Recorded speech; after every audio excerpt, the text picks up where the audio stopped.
No vídeo de hoje vamos analisar três grandes ideias deste livro aqui, 80-20 Sales and Marketing, do Perry Marshall, né? O guia definitivo para trabalhar menos e fazer mais, né? Faturar mais. Cara, um livro fantástico do Perry Marshall. Eu não sei se você já ouviu falar. Eu tinha visto muitas recomendações desse livro nos últimos anos, já faz um bocado de tempo. Deixa eu ver, essa edição aqui, ela é de que ano? Eu fui ler esse livro recentemente, acho que eu li ele o ano passado pela primeira vez. Edição de 2013, cara. Então faz pelo menos 10 anos que eu ouço recomendações desse livro. Perry Marshall é um desses gurus americanos que influenciam os gurus mais famosos, por assim dizer. Autor de livros, porra, me parece ser um cara bem inteligente, com as ideias no lugar. E ele traz o conceito do princípio de Pareto, na verdade, não o conceito, o princípio de Pareto aplicado para vendas e marketing. E eu quero explorar com você aqui três ideias que estão nesse livro que me impactaram. E é um livro que eu mantenho sempre por perto, sempre estou lendo e relendo as ideias dele. É um livro de aproximadamente 200 páginas, aqui eu estou vendo 224 páginas. É um livro curto, fácil de ler, porra, muito mastigado, né? Tem vários resumos, vários lembretes, enfim, quero passar aqui com você com algumas ideias. Vou passar pela ideia do 80-20, do 80-20, do 80-20. Vou passar pela ideia, estou vendo aqui que eu deixei selecionado. Vou passar pela ideia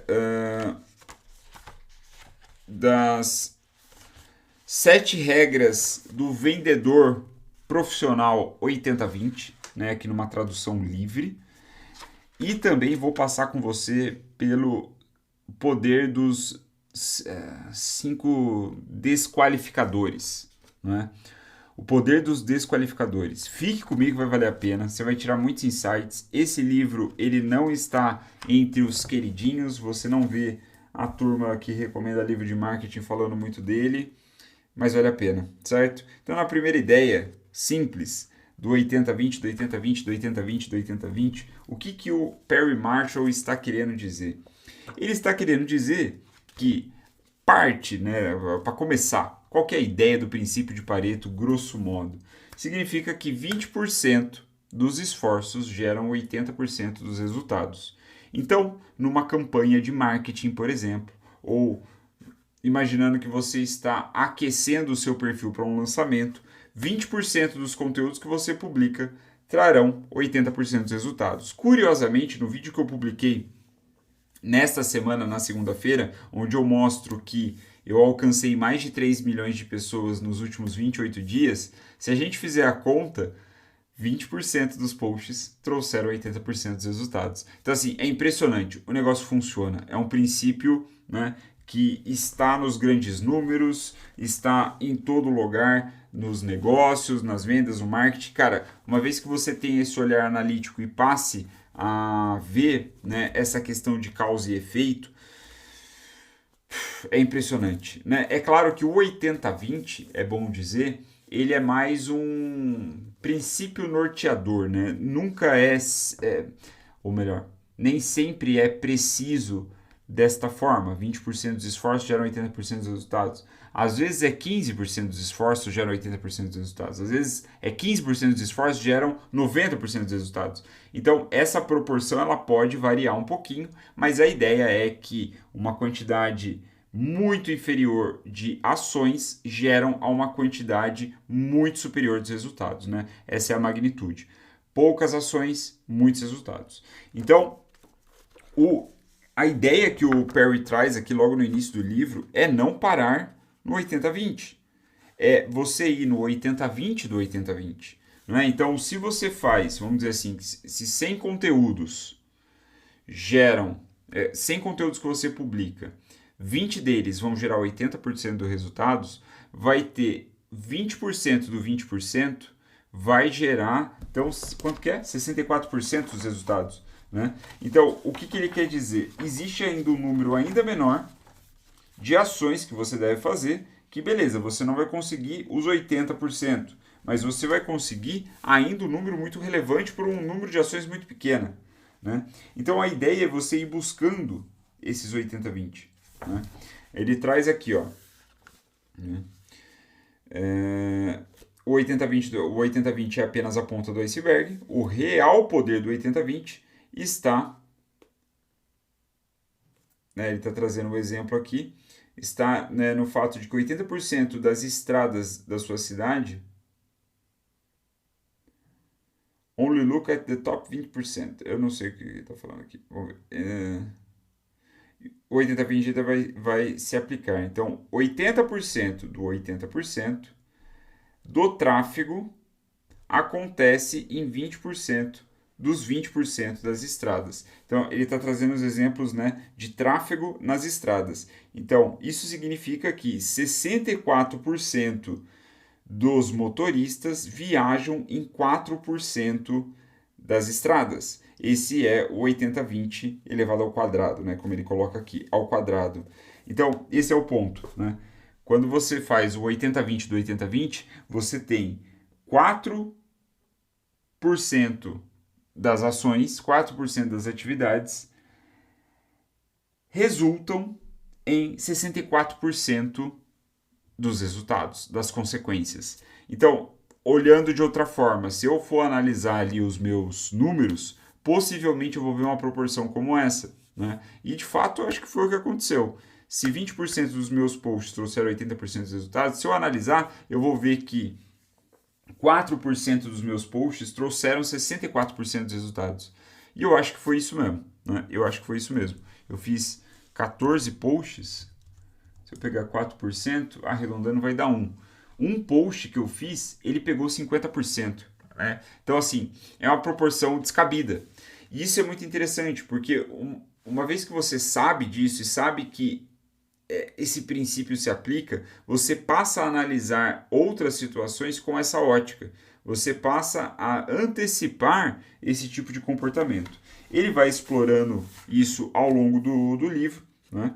Naturalmente, mas para a gente não ficar apenas nesse conceito, eu quero trazer aqui algo, um quadrinho que eu achei bem interessante, né? Ele deixa mastigadinho aqui. Não sei se vai dar para ver o foco, não vai funcionar. Tá aqui o quadrinho.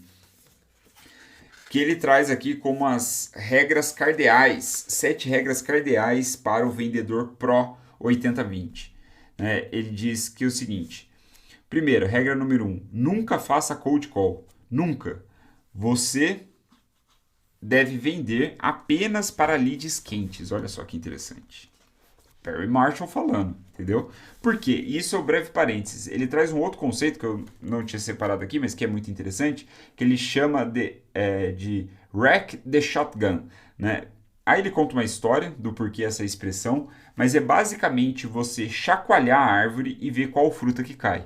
O dito de outra forma, em vez de você, por exemplo, criar um produto do zero, pensar na página de vendas, produzir todo o material do produto, seja ele qual for, definir um preço, etc, etc, você simplesmente joga a mensagem para o público, fala sobre o produto sem criar nada e vê quantas pessoas interessadas tem. E você pode fazer isso para produto, como você pode fazer para uma série de outras coisas. Então, eu acho que esse princípio de nunca fazer cold call segue a mesma proposta, porque você sabe que boa parte das pessoas não vão responder aos seus estímulos. Né? 20% das vendas vão gerar 80% dos resultados. 20% dos clientes vão gerar 80% dos resultados. Então, a primeira regra é sem fazer cold call. A segunda regra é a seguinte: antes de tentar vender alguma coisa, você precisa, cara, isso aqui é foda. Você precisa saber o quanto está disposto a gastar por cada cliente. Você precisa ter o seu CAC. Caso contrário, você estará perdendo energia, perdendo recurso.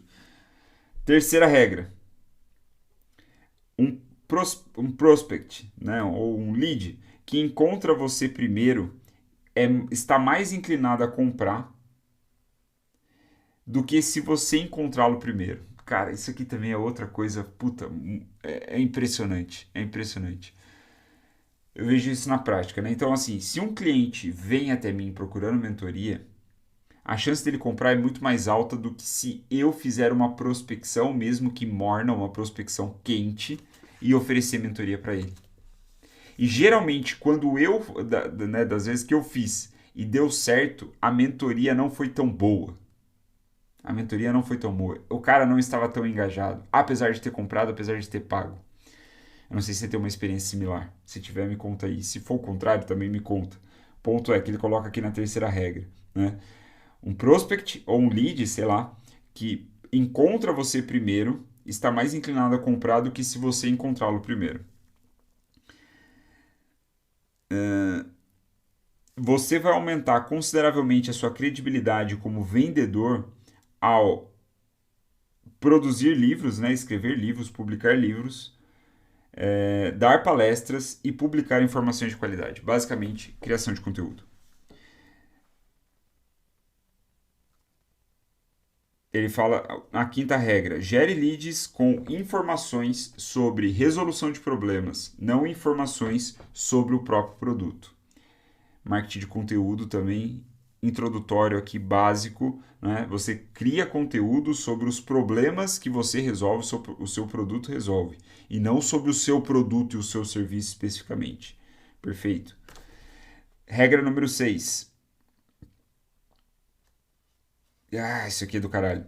Você conquista a melhor posição de negociação com seus clientes apenas quando o seu marketing gera mais leads do que a sua capacidade em atender esses leads. Ou seja, você precisa ter muito mais demanda do que oferta, certo? Se você não tem mais demanda do que você é capaz de atender, você se coloca numa posição, uma certa posição de desespero. Agora, quando é o contrário, você está numa posição muito mais confortável para negociar. É o que o Perry Marshall está falando aqui. E aí, porra, outra verdade que eu acredito. Outra verdade que eu acredito é ótimo, né? Outra consideração aqui que eu acredito, por sinal, a minha comunidade foi criada baseada nessa informação. Ele diz, a sétima regra: o ativo mais valioso que você pode ter é uma base de clientes bem administrada, né? Um CRM bem administrado. Ele chama aqui Well Maintained Customer Database. Porque as pessoas que compraram de você são muito mais suscetíveis a comprarem de novo, ou elas são mais suscetíveis a responderem do que estranhos. Como que você vai ir contra essa ideia, não é? Então aqui sete regras, certo? E aí tem agora as desqualificadoras, que também é muito interessante. O Perry fala, ainda em cima dessa ideia do rack the shotgun, né, que é você sentir ali, tipo, balançar a árvore, ver quais são as frutas que caem, né, quais são as frutas maduras. Ele fala que o papel da copy, isso foi um negócio que eu aprendi aqui com ele nesse livro, cara, eu nunca tinha visto essa expressão, não sei se você já viu, mas o papel da copy não é só qualificar, mas também desqualificar. A sua copy, ou uma boa copy, ela deve desqualificar aquelas pessoas para quem o produto não foi feito.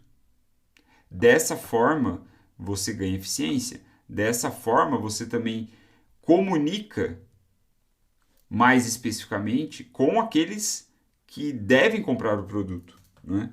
Então, é em cima desse contexto que ele traz essas 5 poderosas desqualificações, né? O que ele chama aqui, que são 5 pré-requisitos essenciais para que toda venda seja feita, né? E aí ele traz aqui, quais são essas 5 perguntas, né? Quais são essas 5 questões? Primeira pergunta, eles têm dinheiro? Ou seja, alguns mercados são formados por pessoas que não têm dinheiro. Por exemplo, várias vezes eu já peguei em casos de consultoria ao longo dos anos, pessoas muito bem intencionadas começando a criar conteúdo dentro do mercado de finanças ali, de educação financeira, e de bom coração querendo ajudar pessoas que estão endividadas. Porra, meu amigo, entendeu? Esse cara que está endividado, ele não tem muito dinheiro. Vai dizer, ele não tem dinheiro. Se ele vai comprar suas coisas, ele vai... Entendeu? Não bate, assim, o comportamento do cara não tá aí, né? beleza que ele se endivida, né? Então ele gasta o dinheiro que ele não tem, então dessa forma poderia ser um bom cliente, mas não é o tipo de coisa que ele compra. Então ele fala aqui, as pessoas têm o dinheiro, as pessoas que você quer atingir têm o dinheiro, né? Aí ele conclui, né? Eu não vou falar, ler tudo, mas ele conclui essa parte aqui dessa pergunta dizendo que as pessoas que têm dinheiro são muito mais fáceis de comprar. Segunda pergunta, eles têm um pescoço sangrando? Aí ele diz, o pescoço sangrando é um senso de urgência, né? É um problema imediato que precisa ser resolvido agora. Isso aqui é muito interessante. Isso aqui é muito interessante, né? Se esse seu mercado tem um pescoço sangrando, é sinal de que é um excelente mercado para se trabalhar. Deixa eu ver. Terceira pergunta. Eles acreditam ou eles comprariam a sua proposta única de vendas? O que isso quer dizer? Você precisa comunicar qual é o grande benefício de comprar de você e não das outras pessoas, né? Qual que é o tipo de negociação, o tipo de oferta eles vão ter com você? Quais são os benefícios que as outras pessoas não estão oferecendo? Então ele traz, né? Ele está falando de Unique Selling Proposition, né? USP. Ele diz que o seu USP, o seu Unique Selling Proposition, é a única resposta para essas perguntas. O que seu produto faz que o produto de mais ninguém faz? Por que as pessoas deveriam comprar de você em vez de outras pessoas? E quais garantias você pode fazer que ninguém mais faz? Isso tudo está dentro da terceira pergunta, né? Do they buy into your unique selling proposition? A quarta pergunta é, do they have the ability to say yes? Ou seja, eles podem dizer sim ou eles precisam da autorização, eles precisam do ok de outras pessoas? Às vezes é um sócio que precisa da decisão também de outro sócio. Às vezes é um funcionário que precisa do ok do chefe. Então, é importante que você saiba falar com o tomador de decisão, né? E o quinto, does what you sell fit in with their overall plans, né? Então, o que você está vendendo se encaixa no plano dele? Ele diz aqui, se o seu serviço requer uma cirurgia, uma grande cirurgia cerebral no cliente, ele não vai aceitar a sua oferta. A menos que essa cirurgia cerebral seja muito menos dolorosa do que a alternativa. Por exemplo, morrer, né? Então, ele diz, sempre que você precisar, whatever you sell needs to harmonize with natural existing force bound inside the sign. Ele fala sempre para você considerar isso daí, né? Então, se tudo que você está oferecendo está dentro do aspecto aí desse cara, né? Do que o cara está pensando, dos planos desse cara. Então, assim, cara, são 3 conceitos aqui. O vídeo até ficou mais longo do que eu imaginava. Desculpa se eu fui lendo quando não foi tão prazeroso para você acompanhar essa porra. Foi no freestyle aqui. Eu fui pegando as minhas... Tava lendo o livro, tava vendo o livro ali na minha estante, eu tinha que gravar um vídeo para você, eu já tinha pensado em fazer esse vídeo antes. Falei, cara, por que não? Né? Aí foi meio no freestyle, espero que você tenha gostado, espero que tenha tirado insights, espero principalmente que te incentive a ler esse livro do Perry Marshall, que você encontra, sei lá onde, na Amazon, você já é um adulto, né? Em tempos de ChatGPT, porra, meu, não preciso dar link para você achar o livro, né? Então... aproveite, se gostou dessa análise, você vai gostar com toda certeza da minha comunidade conteúdo.org, o link está na descrição. Tamo junto!